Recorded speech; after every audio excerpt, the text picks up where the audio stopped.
নমস্কার আমার প্রিয় ভাই এবং বোনেরা, আশা করি তোমরা ভালো আছো। আগের দিন আমরা আলোচনা করেছিলাম টুইস্টেড পেয়ার কেবল সম্পর্কে।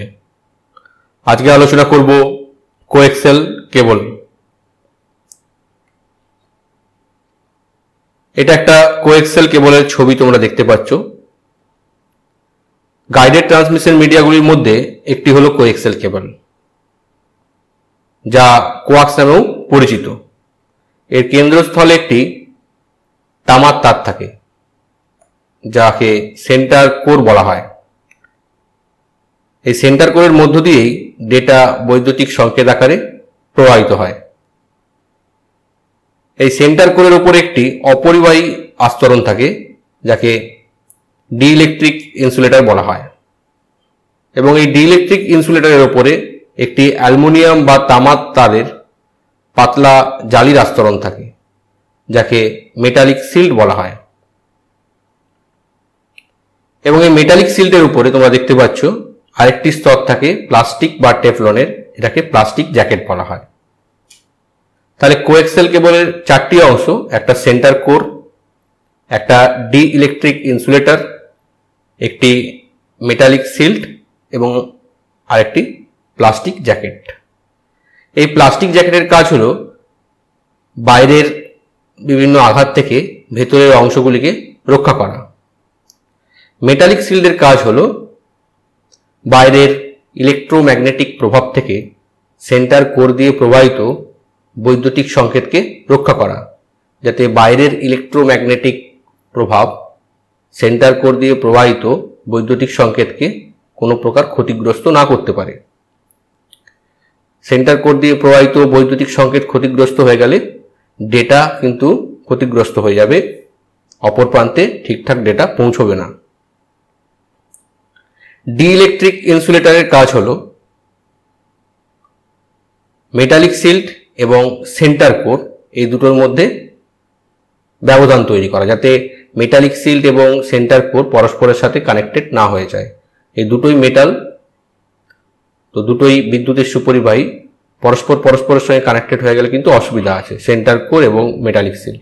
তাই তাদের মাঝখানে ডিইলেকট্রিক ইনসুলেটর বা অপরিবাহী আস্তরণ ব্যবহার করা হয়।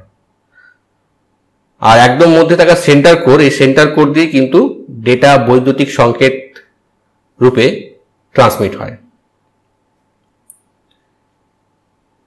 তোমরা কোএক্সেল কেবলের গঠনের যে চিত্রটি দেখলে বা ডায়াগ্রামটি দেখলে, সেটি পরীক্ষার খাতায় এইভাবেও আঁকতে পারো।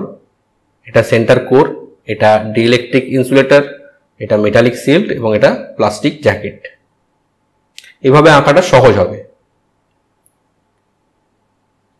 এরপর আমরা আলোচনা করব কোএক্সেল কেবলের কিছু সুবিধা সম্পর্কে। কতকগুলি স্তরে গঠিত হওয়ার ফলে এর গঠন যথেষ্ট মজবুত।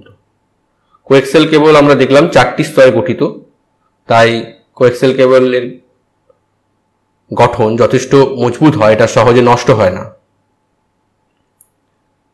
প্রেরিত সংকেত ক্ষতিগ্রস্ত হওয়ার সম্ভাবনা কম। সেন্টার কোরের মধ্য দিয়ে যে বৈদ্যুতিক সিগন্যালগুলো যায়, সেই সিগন্যালগুলো ক্ষতিগ্রস্ত হওয়ার সম্ভাবনা কম। ফলে ডেটা নিরাপদে এক প্রান্ত থেকে আরেক প্রান্তে পৌঁছে যেতে পারে।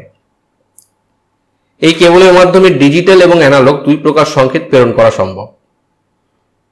এটি ম্যান নেটওয়ার্ক অর্থাৎ মেট্রোপলিটন এরিয়া নেটওয়ার্ক অর্থাৎ অনেক বেশি দূরত্বের সংযোগের ক্ষেত্রে কার্যকরী।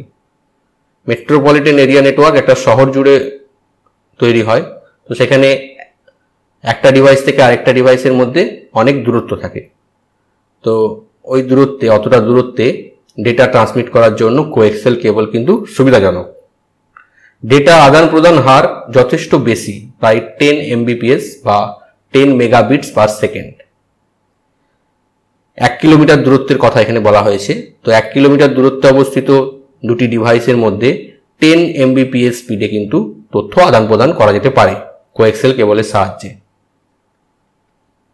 কোএক্সেল কেবলের কিছু অসুবিধাও রয়েছে, যেমন বেশি দূরত্বে সংকেত প্রেরণের ক্ষেত্রে সংকেত জোরালো করার জন্য রিপিটার বা অ্যাম্প্লিফায়ারের প্রয়োজন হয়। যখন বেশি দূরত্বে ডেটা পাঠানো হয় কোএক্সেল কেবলের সাহায্যে, তখন ডেটা সিগন্যাল আস্তে আস্তে দুর্বল হয়ে যায় এবং সেই দুর্বল ডেটা সিগন্যালকে বা বৈদ্যুতিক সিগন্যালকে বুস্ট বা জোরালো করার জন্য রিপিটার বা অ্যাম্প্লিফায়ারের প্রয়োজন হয়। রিপিটার বা অ্যাম্প্লিফায়ার দিয়ে সেই সংকেতটাকে জোরালো করে দেওয়া হয়, আবার সেটা অনেক দূর যেতে পারে। আবার অনেক দূর যাওয়ার পর আবার দুর্বল হয়ে পড়ে, আবার রিপিটার বা অ্যাম্প্লিফায়ার দিয়ে আবার সেটাকে জোরালো করা হয়, তারপর আবার অনেক দূর যেতে পারে। এইভাবে কোএক্সেল কেবল, রিপিটার, অ্যাম্প্লিফায়ার ব্যবহার করে অনেক দূর পর্যন্ত ডেটা ট্রান্সমিট করা যায়। এবং কোএক্সেল কেবল টুইস্টেড পেয়ার কেবলের থেকে কম নমনীয়, অর্থাৎ কম ফ্লেক্সিবল। এবার দেখে নেব কোএক্সেল কেবলের কিছু ধরন। কোএক্সেল কেবলের সেন্টার কোরের বৈশিষ্ট্য এবং মেটালিক সিল্টের বৈশিষ্ট্য উপর নির্ভর করে কয়েক ধরনের কোএক্সেল কেবল বাজারে পাওয়া যায়, যেমন RG58, RG59, RG62, RG6। RG6 কেবলটা বেশি ব্যবহৃত হয় এবং RG11 এই কেবলটাও বেশি ব্যবহৃত হয়। কোএক্সেল কেবলগুলি এই ধরনের কানেক্টরের সাহায্যে পরস্পরের সাথে কানেক্ট করা হয় বা অন্য কোনো ডিভাইসের সঙ্গে কানেক্ট করা হয়। কোএক্সেল কেবলের সাহায্যে আমাদের শহরে গড়ে ওঠা কেবল নেটওয়ার্ক তৈরি হয়েছে, এছাড়াও কম্পিউটার নেটওয়ার্ক তৈরি হয়, এছাড়া বিভিন্ন বৈদ্যুতিক যন্ত্রপাতিতেও কোএক্সেল কেবল ব্যবহৃত হয় পরস্পরকে কানেক্টেড করার জন্য বা সংযুক্ত করার জন্য।